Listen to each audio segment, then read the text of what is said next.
Welcome to another deep dive.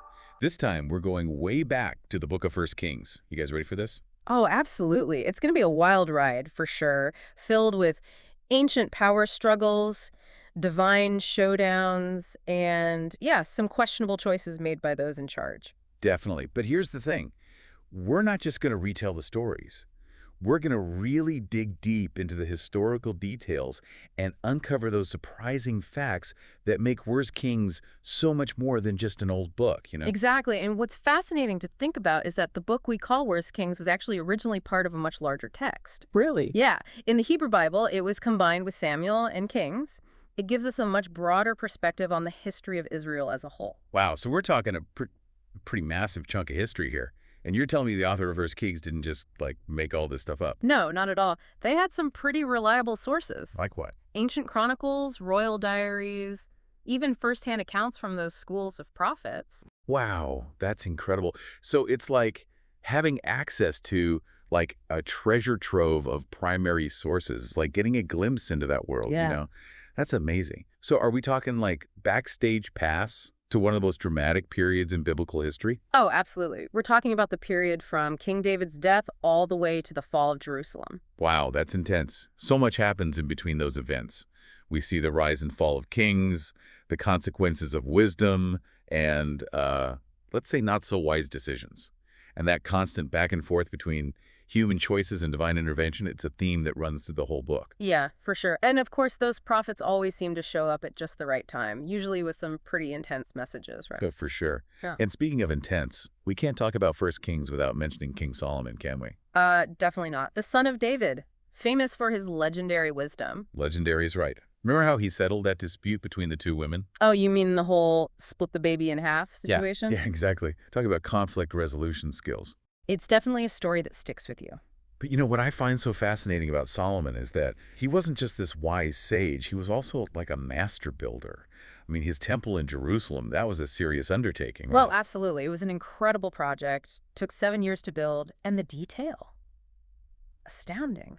They actually prefabricated everything off-site, brought it all to Jerusalem so they could keep things reverent and quiet during the construction. Wow, that's like ancient world Lego on a massive scale. You could say that. It really was a masterpiece of engineering. Talk about dedication. But here's the thing. Despite all that wisdom and those accomplishments, Solomon, he had a weakness. He did. You could say his downfall was, well, his wives. Yeah, a lot of wives. Hmm. Didn't another famous king have some trouble with that whole wife situation too? It seems to be a recurring theme, right? Right. So tell me, how many wives are we talking here? Okay, so we're talking a staggering 700 wives and 300 concubines.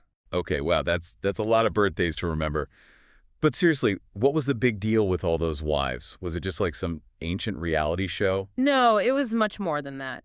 You see, Solomon's desire to keep all these wives happy, well, it led him down a dangerous path. To appease them, he allowed and even participated in the worship of their foreign gods. Oh, so it's not just like marital infidelity. We're talking spiritual infidelity here. Exactly. And those actions, well, they had consequences, big-time consequences, not just for him, but for the entire nation. Yeah, it's a cautionary tale for sure. So what happens next? Solomon's reign ends, right? His son, Rehoboam, he steps into those, let's say, sizable shoes. Yeah, and Rehoboam's ascension really marks a pivotal point in the history of Israel. He inherited a kingdom already strained by his father's excesses, and unfortunately, his actions, well, they didn't exactly help the situation. Oh no, what did he do? Well, when he came to power, the people, they saw an opportunity. They appealed to him to lighten the burden, all those things Solomon had put on them. They were hoping for a more, compassionate leader. Sounds reasonable. So what happened? Did he listen? Well, that's where Rehoboam made a huge mistake. He rejected the advice of the elders who told him to show some mercy, some humility. Instead, he listened to his younger, more impulsive friends. Uh-oh, the YOLO crew. That rarely ends well. You got it. And they basically told him to double down, assert his authority, increase the burden on the people. He even said, "My little finger is thicker than my father's waist." Wow, okay, that's not a great campaign slogan. So, how'd the people take it? They didn't just protest. 10 of the 12 tribes of Israel, they rebelled, declared their independence, formed a whole new kingdom in the north led by a man named Jeroboam. Wow. Talk about a political earthquake. Right. So now the kingdom's split. Rehoboam rules over Judah in the south, and Jeroboam leads the newly formed Israel in the north. So the question is, did Jeroboam learn from Solomon and Rehoboam's mistakes? Ooh, good question. Or are we about to see a repeat performance of bad decisions and divine consequences? Yeah. I guess we'll have to find out. Welcome back to our deep dive into First Kings. Last time, things got pretty intense, right? We had the kingdom split in two. Rehoboam down south, Jeroboam up north. It's like a biblical family feud, but with a lot more on the line than just, who gets grandma's china. Absolutely. And Jeroboam's reign, it really sets the tone for what happens in the northern kingdom. So Jeroboam, he's king now. Does he try to, reunite the kingdom? Yeah. Or is he cool with his own little slice of power? Well, he's got a lot on his plate, that's for sure. Remember Jerusalem. It's in the south, under Rehoboam's control. And it was a religious and political center, right? Right. So Jeroboam, he's worried. He thinks if his people keep going to Jerusalem to worship at the temple, well, they might start thinking, hey, maybe Rehoboam's not so bad after all. Yeah, I can see that. He's worried about losing his people, his power. So what does he do? Build a wall. Start some propaganda campaign. He does something even more drastic. He decides to create his own religious centers, complete with brand new objects of worship. Uh-oh. This sounds familiar. What does he come up with? He creates 2 golden calves, sets them up in Bethel and Dan, way up north, declares them the new symbols of God's presence. Wait, golden calves? Seriously? Didn't that get Moses in big trouble way back when? It's pretty blatant idolatry, a direct violation of, everything God had commanded. I think Jeroboam forgot his biblical history lessons. Yeah, it's like he's trying to create a shortcut to faith, and it totally backfires. Big time. So a prophet appears before Jeroboam, delivers a message of judgment. Does he say something like, Jeroboam, those calves, tacky. You need a new decorator. Not quite, but I'm sure God wasn't impressed with his taste. The prophet foretells that Jeroboam's whole dynasty, overthrown, his descendants, wiped out, and a future king, Josiah, he'll burn human bones on that very altar. Whoa, okay, that's some serious long-term consequences. Definitely. And there's always hope, but it depends on turning back to God. Repentance, right? Yeah. Unfortunately, Jeroboam, he doesn't seem to get it. Continues down that path of idolatry, leads the northern kingdom further into darkness. It's sad. He had a chance to build something new, a fresh start. Instead, he just repeats the same mistakes. It's like we humans, we cling to those familiar patterns, even when they're destructive. Jeroboam, he was so focused on power, he forgot about the real source of strength. Faithfulness. Exactly. But, amidst all this turmoil, all this spiritual decline, there's a new figure who emerges.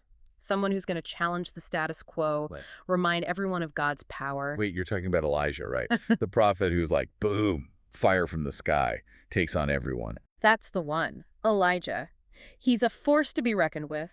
He comes at a time when Israel is deeply divided, politically and spiritually. Yeah, but before we get to Elijah's big showdown with Ahab and Jezebel, what's going on down south in Judah? What's Rehoboam up to? Right, good point. It's important to remember there are 2 stories happening at the same time, right? Judah and Israel. So while the north is spiraling, there are some glimmers of hope down south. So is Rehoboam having a change of heart? Is he turning things around? His reign is kind of a mixed bag. He doesn't completely turn away from his mistakes, but he does some things to strengthen Judah's defenses, tries to maintain some order. So more focused on politics than spiritual renewal. Pretty much. But the real change comes with his grandson, Asa. Asa. Tell me more about it, you good king. Asa is considered one of the most righteous kings of Judah. He sees the damage idolatry has done, and he takes action. Gets rid of the idols, cleanses the temple, even removes his own mother from power because she was promoting idolatry. Whoa, he fired his own mom. Talk about dedication. So Asa, he's a bright spot in a dark time. Yeah, you could say that. His faithfulness brings some stability, some blessing to Judah. But even during his reign, there are challenges, threats from inside and outside. So even the good kings, they have their struggles. It's a reminder that leadership, even when it's guided by faith, it's tough. Okay, so we've got Jeroboam and his golden calves up north, Asa trying to hold things together in the south, and then there's Elisha. And Elijah, he's a game changer. His ministry, it directly challenges Ahab and Jezebel, shows everyone the power of God in a way they've never seen before. Welcome back to the final part of our deep dive into First Kings. We've been through a lot, haven't we? I mean, Solomon's wisdom and his not-so-wise choices, Yep. Then the kingdom split, and Jeroboam with those golden calves. It's been a wild ride. It really has. And we can't forget Asa down in Judah trying to get his people back on track. But now, now it's time for Elijah. Right, Elijah. He's a total game changer. So what makes him such a big deal in this story? Well, he comes along when the northern kingdom, Israel, is just deep in idolatry, Ahab's king, and his wife, Jezebel. They're not exactly fans of the one true God. Yeah, and Elijah's not afraid to call him out on it, is he? Nope, not at all. He goes right up to Ahab, accuses him of abandoning God's covenant, and then, well, he doesn't stop there. He challenges the prophets of Baal, right? That whole showdown on Mount Carmel. It's like one of the most famous stories in the Bible. It's epic, that's for sure. And what's amazing is that Elijah doesn't just talk, he puts God's power on display. So how does it all go down? Okay, so he sets up this test. The prophets of Baal, they go first. They're dancing, shouting, cutting themselves, trying to get Baal's attention. But nothing happens. Nothing. No fire, no answer. Then it's Elijah's turn. He rebuilds the altar of the Lord, preps the sacrifice, and then he prays. And then, boom, fire from the sky. Exactly. Fire consumes everything. Sacrifice, the altar, even the water. The people are stunned. I bet. So Elijah, he wins, but I don't think Ahab and Jezebel are just going to, like, shrug it off and say, good game. Oh, they are furious, especially Jezebel. She wants Elijah dead. So he goes into hiding. He does for a while. But even then, he keeps speaking out against Ahab. This is where we get the story of Naboth's vineyard, right? Yeah, it's a dark story, but it shows just how far Ahab and Jezebel are willing to go. So remind me what happened. Okay, so Naboth, he's this ordinary guy. He owns a vineyard. Ahab wants it, offers to buy it, but Naboth refuses. It's his ancestral land. Plus, it would violate God's law to sell it. Good for him. Standing up to the king. But I bet Ahab doesn't like that. Nope. He throws a fit, sulks, won't even eat. And Jezebel, well, she's not having it. She cooks up a scheme. She forges letters, accuses Naboth of blasphemy and treason. Wow. Talk about dirty tricks. It's awful. Naboth gets falsely convicted, stoned to death, all so Ahab can take his vineyard? Man, that's just wrong. But they don't get away with it, right? No, not at all. Elijah shows up right there in the stolen vineyard. He tells Ahab God's judgment is coming. He says Ahab will die a violent death, his blood licked up by dogs. And Jezebel. She'll meet a gruesome end, too. So it all catches up to them in the end. It does. Ahab dies in battle, just like Elijah said.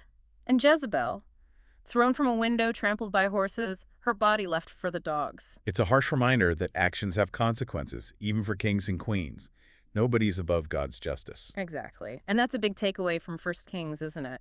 We see what happens when leaders turn away from God, when they choose power and greed over righteousness. Yeah, and it makes you think, what about us? What are the golden calves we set up in our own lives? The things we put before God? It's something we all need to ask ourselves, isn't it? What are we chasing after? Power, wealth, comfort? Are those things leading us closer to God or further away? Wow, that's a great point. So we see the rise and fall of kings, the courage of prophets, the consequences of turning away from God. What are some things we can take away from all this, things we can apply to our own lives? I think the biggest thing is recognizing the importance of good leadership, both in our own lives and in the world around us. We need to be discerning. Solomon started strong but got lost along the way.